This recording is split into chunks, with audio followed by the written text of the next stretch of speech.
The Dollmaker's house. In the quiet streets of a Japanese town, the old dollmaker's house stood at the end of a narrow alley, cloaked in shadows even during the day. Its wooden panels were weathered, warped with age, and the windows, yellowed with grime, reflected the world outside as if filtered through some strange, sepia-tinted lens. Children whispered about it in hushed tones. Some claimed to hear tiny footsteps scurrying inside after dark. Others spoke of eyes watching from the upstairs windows, blinking with eerie awareness. The townspeople respected the boundary instinctively, crossing to the opposite side of the street when they passed.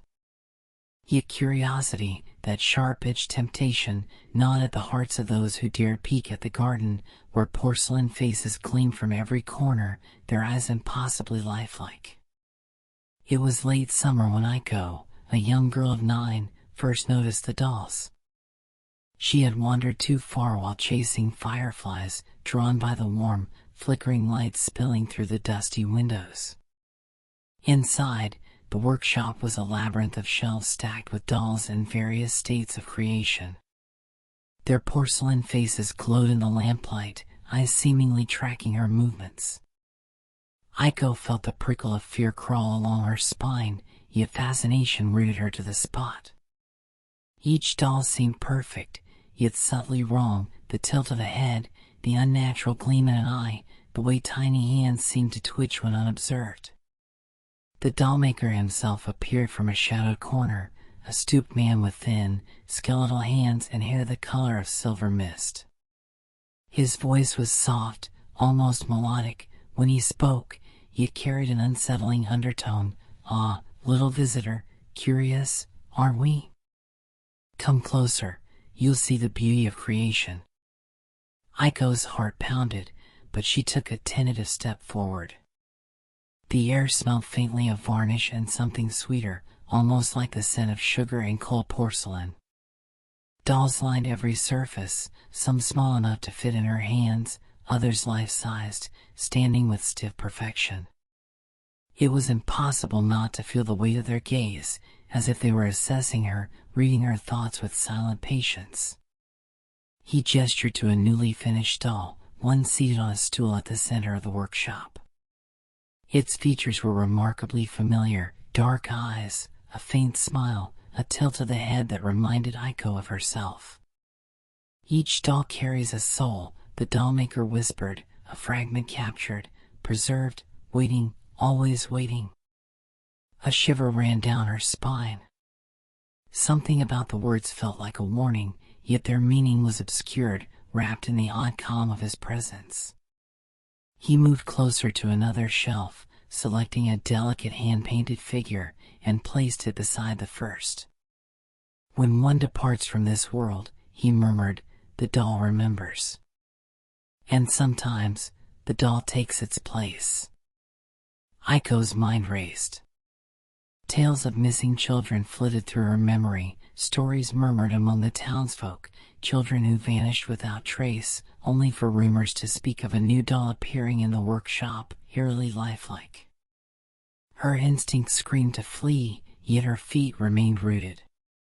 The dolls seemed to pulse with subtle life, their eyes glittering in rhythm with some unseen heartbeat. And then, she heard it, a faint whisper, almost inaudible, threading between the ticking of the clock and the creak of the floorboards. "Aiko." Her name, spoken softly yet unmistakably, made her spin.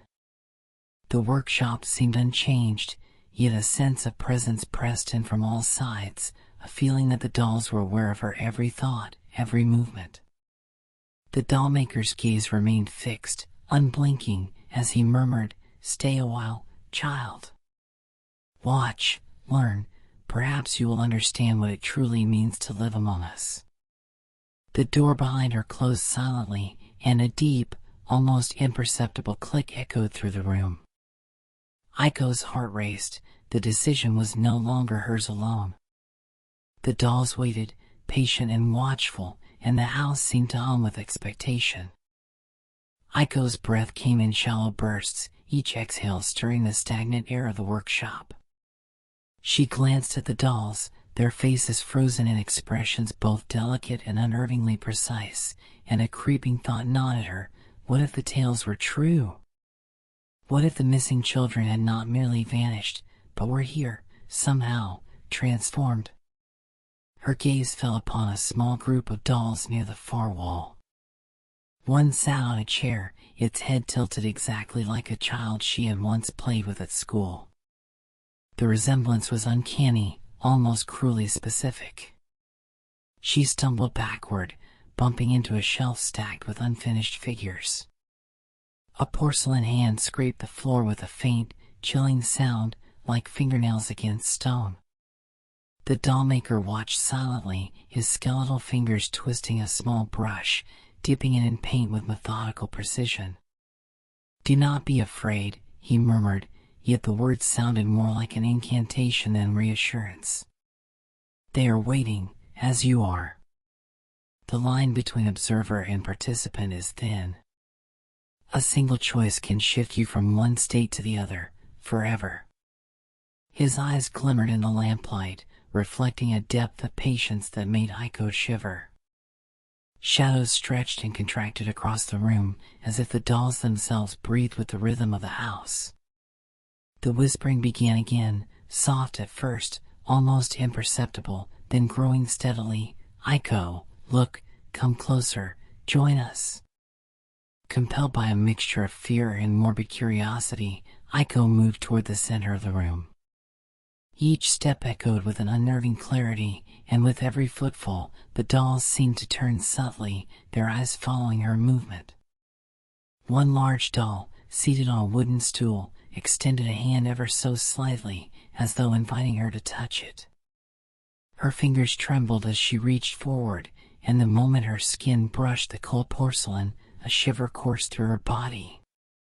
The room felt alive, reacting to her presence, pulsating with a quiet, almost sentient energy. The dollmaker's voice wrapped around her thoughts. "Once you see, you cannot unsee. Once you touch, you cannot retreat. The essence remains, and sometimes, it replaces."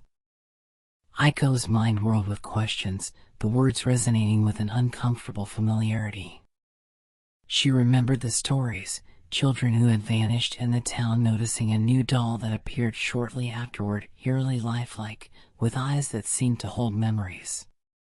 Her pulse quickened as a sudden chill brushed her neck. She turned toward the corner where the whispering voices now converged, and her eyes widened at the sight of a doll slowly, impossibly, turning its head to face her. Its movements were subtle, deliberate, unnatural, too precise for porcelain. The faintest hint of a smile curved its lips, mimicking the gesture she had made just moments ago. Aiko stumbled back toward the wall, seeking an escape, yet the room had shifted subtly. Shelves seemed closer, dolls rearranged themselves with impossible speed. She realized with dawning horror that the house was not static. It was aware, moving in tandem with her actions, predicting her reactions, a living entity fueled by fear and fascination. The whispers grew louder, now clearly forming words. "Do you understand, child? You see, you touch, you remain. The house remembers, it never forgets." Her legs gave way, and she sank to the floor, her gaze locked on the group of dolls now positioned directly around her. Their eyes, lifelike and piercing, seemed to glow faintly, reflecting fragments of her own image. The dollmaker stepped closer, his hands raised slightly, almost ceremoniously. "Some come willingly, others resist, but all contribute," he said, voice calm yet imbued with the weight of inevitability. Aiko's chest tightened, a wave of dread mingling with an inexplicable pull toward the dolls themselves. Her thoughts raced, escape seemed impossible, yet to remain meant merging with something beyond comprehension. The room hummed softly, a low vibration that resonated through the wooden floorboards and into her bones. Somewhere deep inside, she felt herself slipping, the line between her and the dolls blurring imperceptibly. The soft whispering merged with the dollmaker's voice. Do not struggle, all is part of the craft, all is eternal. Aiko's hand brushed again against the nearest doll. A sudden warmth spread through her fingers, unlike anything she had expected from cold porcelain. Her vision flickered, and for a heartbeat, she felt memories not her own, sensations not hers, rushing through her mind. The room seemed to pulse in response, and the doll's eyes shone brighter, their expressions almost satisfied. The dollmaker's lips curved into a faint, inscrutable smile. Very good, he murmured.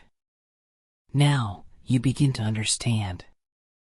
Aiko's heart thudded painfully in her chest as the warmth from the doll's porcelain hand seeped into her skin.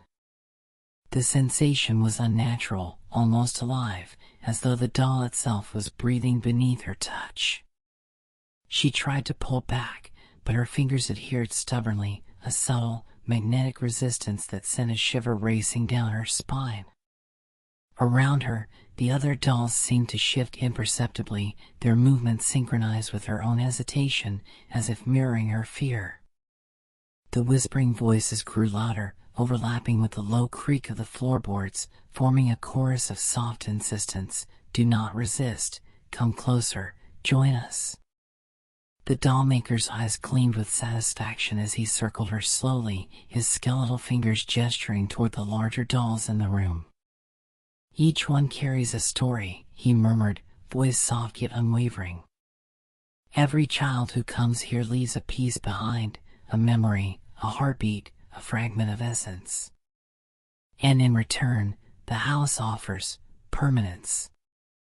Aiko's mind reeled. Memories of missing children, tales whispered at school, and strange sightings by the townspeople, all of it began to coalesce into a horrifying truth.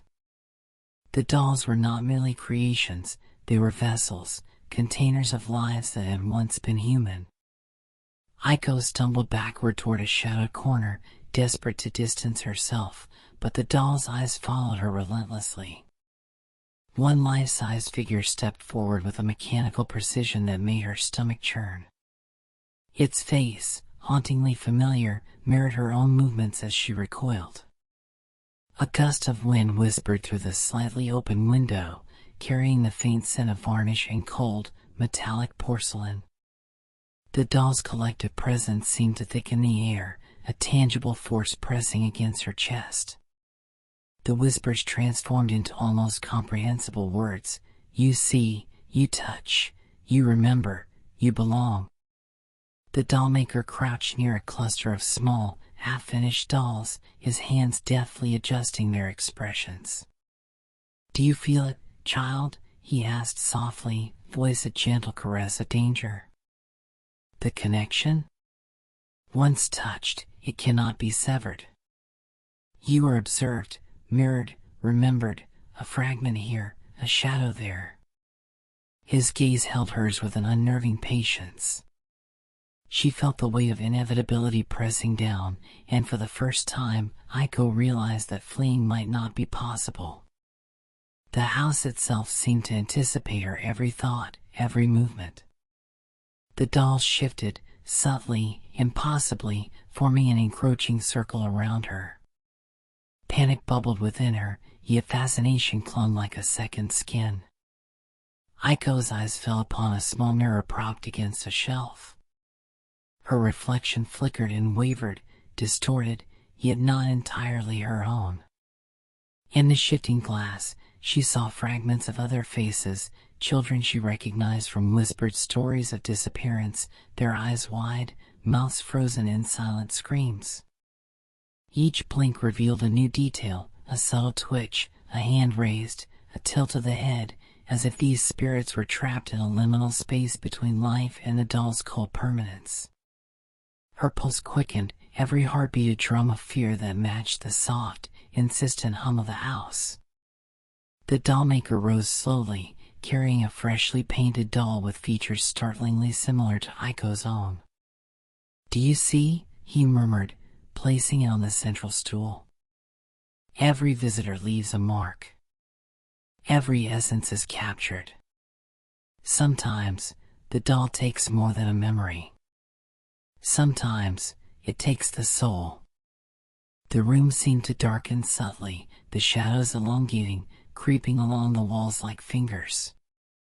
The doll's eyes gleamed brighter, their silent movements synchronized in a silent, terrifying unity. Aiko's limbs trembled uncontrollably, and the doll on the stool seemed to lean slightly forward, tilting its head as if observing her thoughts. Fear and fascination warred within her. The warmth from the porcelain hand lingered, a tether to an impossible reality. She could feel herself slipping, becoming aware of her own thoughts being mirrored and dissected by the silent observers. The dollmaker's whisper wrapped around her mind, a siren call laden with both menace and promise. Do not resist. The house remembers, and you will remember, forever. Aiko's breath caught, and in that instant, the distinction between her and the dolls blurred. Their eyes, lifelike and piercing, seemed to glow with recognition, as if acknowledging a connection she could not yet understand, yet could not ignore. Aiko's mind spun in dizzying loops as she sank further into the wooden floor, her hands still pressed against the unnervingly warm doll. The room seemed to breathe with her fear, walls subtly expanding and contracting, shelves shifting imperceptibly to close in around her. Each doll's eyes gleamed with an unnatural awareness, tracking her every movement with uncanny precision. The whispers grew louder, overlapping with a soft, metallic clink that reverberated through the workshop, like a chorus of tiny fingernails tracing the floorboards. Do not flee, do not resist, join us. The dollmaker approached slowly, each step deliberate, echoing unnaturally in the stillness. You feel it now, he said softly, almost kindly. The essence lingers, the boundaries blur. Those who come here leave more than memories behind. You have begun to understand. Soon, the house will remember you as it remembers all who enter. His skeletal fingers hovered over the dolls, adjusting tiny features, painting subtle lines that seemed to respond to Aiko's thoughts. She realized, with a cold sinking sensation, that the dolls were not merely passive objects, they were extensions of the dollmaker's will, living records of past visitors' essences. A sudden noise made her flinch, a soft shuffle, followed by a metallic scraping, like porcelain against wood. She looked up to see a group of dolls inching forward, their movements unnervingly smooth, their heads tilting in synchronization. One doll, seated on a small stool, extended a hand, fingers curling subtly as though beckoning her. Aiko's instinct screamed to run, yet her body refused to respond, paralyzed by a combination of fear and morbid fascination. The dollmaker's voice wrapped around her thoughts like a velvet noose. Every touch, every glance, every heartbeat, it becomes part of the craft. Sweat ran down Aiko's temples as she tried to summon the courage to retreat. Shadows twisted along the walls, forming grotesque shapes, some resembling children she knew from the missing person stories. Each shadow seemed to reach for her, flickering in and out of existence with the rhythm of her racing heartbeat. The whispers escalated into distinct voices, echoing fragments of memories, fears, and unspoken desires. Join us, see, touch, stay, belong. Their eerie harmony resonated within her, invading the recesses of her mind. Aiko's gaze fell upon a half-finished doll lying on a workbench. Its face was disturbingly familiar, a blend of features she recognized, hers, perhaps, or someone she had known. The realization struck her like ice. The dolls were not merely vessels, they were mirrors, capturing fragments of identity, personalities, and, perhaps, souls. Every child lost, every visitor enthralled by the dollmaker, had left an imprint, a reflection, now bound to the workshop. She could almost hear their voices whispering through the wooden walls, pleading, warning, coaxing. Aiko shuddered as the dollmaker knelt beside her, placing his hand lightly on her shoulder. The warmth from the doll she held intensified, spreading through her body in a sensation that was equal parts comforting and horrifying. Do you feel it? The connection deepens. You are part of the rhythm now, he murmured. The dolls shifted again, forming a tight circle around her, their porcelain eyes glimmering like shards of polished obsidian. Aiko's mind raced, trying to distinguish reality from illusion. The room seemed endless, the boundaries dissolving. The whispers merged into a singular voice, echoing the Dollmaker's final words, "Once you understand, there is no turning back. The house remembers, and you will remain, forever." Her hand shook uncontrollably as she lowered the doll to the floor. The moment it touched the wooden boards, a subtle pulse ran through the workshop, and she felt it, a pull irresistible and consuming. The doll's eyes glimmered with anticipation, reflecting fragments of her own essence. Her vision blurred, the whispers crescendoed, and for a fleeting heartbeat, she felt herself dissolving, merging with the room, the dolls, and the Dollmaker's creation. The sense of self, her identity, felt both present and slipping away simultaneously. Aiko's thoughts fractured, yet a fragment remained, a desperate, quiet plea for escape, a faint spark of resistance. The Dollmaker's eyes gleamed with knowing patience, and he stepped back, gesturing toward the center of the room. The dolls shifted, forming an almost ceremonial formation, their porcelain faces alight with eerie recognition. Aiko realized the truth. Her fate, once set in motion by curiosity and fear, was now intertwined with the house, and every choice she had made had been anticipated. The house was alive, sentient, and hungry, not for flesh, but for essence, for the intangible imprint of those who dared enter.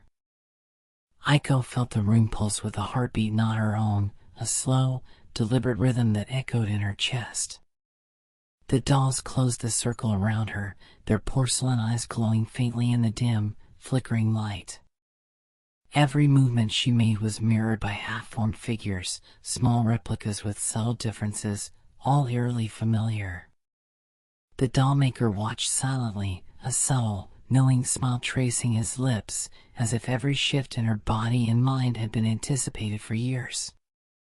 Whispers rose, layering memories, fears, and desires into a single haunting melody. You are one of us, you belong, you cannot leave.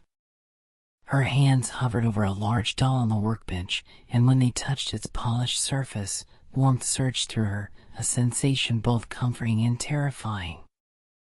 Images flashed before her eyes, children laughing and crying, shadows stretching across walls, tiny hands reaching for something unseen. Each vision merged with her own thoughts, and she understood, with a shiver, that the dolls were not merely objects. They held fragments of souls, of memories, of identities lost to the Dollmaker's craft. Aiko's own essence seemed to split and fold into the wooden forms around her, binding her ever tighter to the workshop.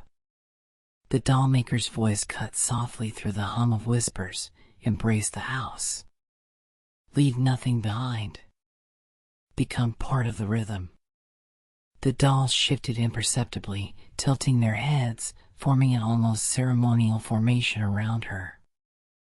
Aiko's reflection multiplied in the mirror, each version blinking in unison, some smiling, some fearful, all silently observing her struggle.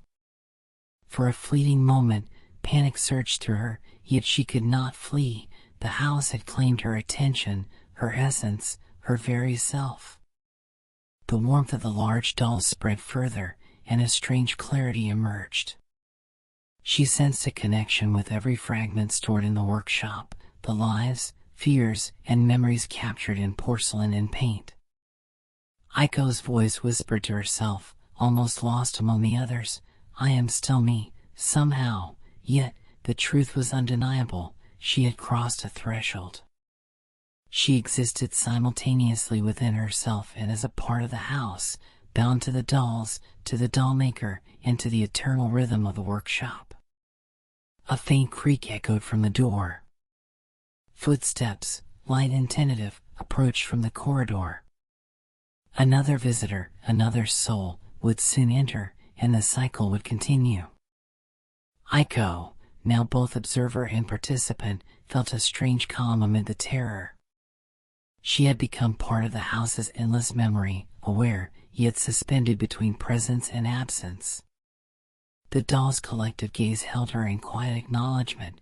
The workshop would remember her, and she would remember them, forever intertwined in the Dollmaker's eternal design.